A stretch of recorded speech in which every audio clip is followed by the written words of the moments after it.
The man seeks a kung fu master, but the master made him grab his right ear with his left hand, right arm extended straight, bend and spin in circles. The man thought he was learning kung fu, so he persisted spinning until he passed out. But the master was just messing with him. The master then made Jack tie a rope to his arm, with the other end attached to a heavy mat, telling Jack it was to strengthen his arms, when actually he was making Jack fan him. 2 hours later, the master made Jack stand on 2 bamboo ladders, with iron blocks hanging from his neck, claiming it was to strengthen his core and endurance, but really it was to have Jack crack walnuts for him. By the end of the day, Jack collapsed exhausted on the bed. The master thought he had fainted, and openly mocked Jack for being as stupid as a pig, questioning his worthiness to be a disciple. Jack heard the master's criticism, and wept with sadness. The next day, Jack was planning to leave, when he discovered the master's enemy, Matt, had arrived. The two began to fight.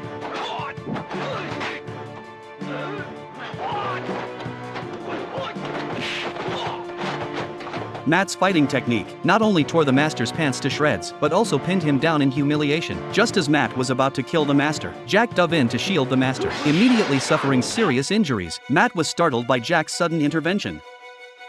The master fled with Jack. They took refuge at his friend Charlie's home. Charlie treated their wounds, while asking what happened. After learning the whole story, Charlie decided to teach Jack kung fu, to deal with Matt. But the insecure Jack was reluctant to learn, saying he was as stupid as a pig, and couldn't learn kung fu. Charlie stated that only lazy people can't learn kung fu, and began teaching Jack. Charlie's kung fu centered on hand speed, so beginners needed to practice with hemp ropes on both hands. Getting blisters was inevitable, but Jack, determined to learn kung fu, practiced diligently every day, continuing even when both hands were raw. To train Jack's energy control, Charlie sat on his back, making him do push-ups, while continuously blowing on fire to brew medicine. When energy is concentrated at one point, the explosive power is most astonishing. Charlie then trained his hand finesse, having him catch tofu barehanded. But each time Jack caught the tofu, he would instinctively crush it. Jack suspected Charlie was tricking him, but when he threw a piece of tofu at Charlie, Charlie caught it effortlessly. Jack was convinced. Under Charlie's guidance, Jack quickly mastered the skills. Not only could he pull nails from wooden stakes barehanded, but he could also catch thrown tofu without damaging it. At this point, Matt found them. Jack stepped forward to fight. The master rushed to stop him. If he himself couldn't beat Matt, wouldn't Jack be walking to his death?